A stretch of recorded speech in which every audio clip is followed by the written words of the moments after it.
বৃষ্টির দিন মানেই হচ্ছে একটু অন্যরকম খাওয়া দাওয়া। আসসালামু আলাইকুম, চলে আসলাম জান্নাত ডেইলি ব্লগ নিয়ে। আর আজকে আমি রান্না করব ইলিশ খিচুড়ি। এই ইলিশ খিচুড়ি আমি কখনো রান্না করিনি, তবে খেয়েছি। আজকে ভাবলাম এটাই রান্না করি এবং হাজবেন্ডকেও খাওয়াই, দেখি খেয়ে সে কি বলে। কারণ রান্নাটা তো করব স্বামীকে খুশি করার জন্যই। আর স্বামী যদি খুশি হয় তাহলে তো আলহামদুলিল্লাহ, আর যদি অখুশি হয় তাহলে তো আমার এত কষ্ট করাটাই ব্যর্থ। কিছু মানুষ অল্পতেই খুশি হয়ে যায়, আবার কিছু মানুষ আছে যাদের কলিজা কেটে রান্না করে দিলেও মন ভরা যায় না। এই যেমন কারোর পাজেরি গাড়ি থামছে রাতের অন্ধকারে নিষিদ্ধ পল্লীতে, ঘরে অপেক্ষারত স্ত্রী দীর্ঘশ্বাস ফেলছে। কেউ ভাঙ্গা ঘরে থেকেও স্ত্রীকে নিয়ে স্বপ্নের জোয়ারে ভাসছে। কেউ ভাবছে আর কয়টা দিন পর ডিভোর্স পেপারে সাইন করলেই মুক্তি।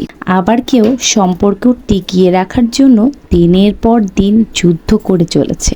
কেউ সন্তান ডাস্টবিনে ফেলে দিয়ে দায়মুক্ত হতে চাইছে। কেউ একটা সন্তানের জন্য হাহাকার করে চলেছে। কেউ বছরে কতবার ভালোবাসার মানুষ বদলে ফেলেছে।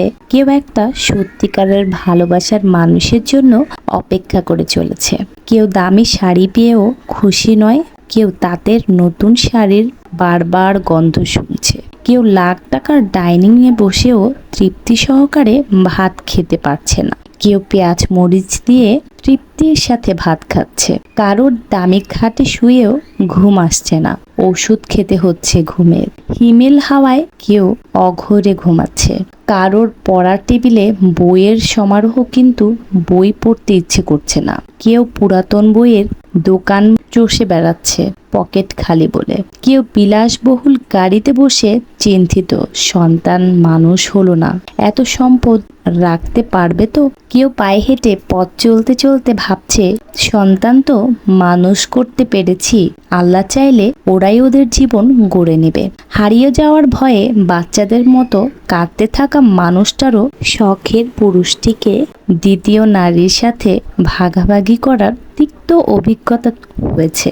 আজীবন একসঙ্গে থাকার প্রতিশ্রুতি দিয়েও হারিয়ে যাওয়া মানুষটাও দিন শেষে অনেক নীতি কথা বলে। হাত ধরতে পারাটা সহজ, কথা দিতে পারা আরো সহজ, তবে সেই কথা রেখে হাত ধরে শেষ অবধি যাওয়াটা অনেকটা কঠিন। আমাদের সে ততটাই ভাঙার ক্ষমতা রাখে যাকে আমরা যতটা ভালোবাসি।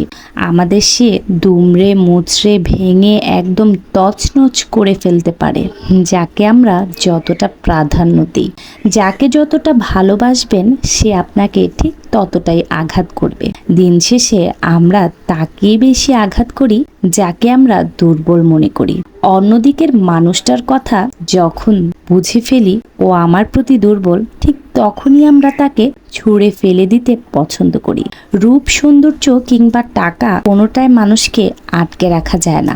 মানুষ তো আটকে থাকে মায়ায়, ভালোবাসায়। এই তো দেখুন, কথা বলতে বলতে কিন্তু আমার রান্নাটা কমপ্লিট হয়ে গিয়েছে। এখন স্বামীকে খেতে দিব এবং আমরাও খাবো। তবে হ্যাঁ, তার আগে বলছি, আমার ভিডিওটি যারা দেখছেন তারা অবশ্যই লাইক, কমেন্ট এবং পারলে শেয়ার করে দিবেন। আর আপনি যদি নতুন হয়ে থাকেন তাহলে অবশ্যই আমার পেজটিকে ফলো দিয়ে আমার পাশে থাকবেন। তারপর এই তো বাড়া হয়ে গেল, এখন তাকে দিচ্ছি। সে তো খুব এক্সাইটেড, নতুন একটি খাবার রান্না করেছি তো সে খাবে। আমার সন্তানও খুবই আগ্রহ নিয়ে বসেছিল, সে খাবে। তাকে ভিডিওতে আনিনি, কিন্তু সে আড়ালেই ছিল এক সাইডে। সে ছোট ছোট হাত দিয়ে তারপরে খাবারগুলো একটু একটু করে খাচ্ছিল। আর এখানে আমার হাজবেন্ড বলছিল না ভালোই হয়েছে, আবার মেয়ের সাথে দুষ্টুমি করছিল। কিন্তু খিচুড়ির সাথে ইলিশ মাছ, কিন্তু খাবারটা ভালোই হয়েছে, খুব মজা হয়েছে। Thank you. নতুন রেসিপি খাওয়া যাক, আলহামদুলিল্লাহ, স্বামীর পছন্দ হয়েছে আমার এই নতুন খাবারটি।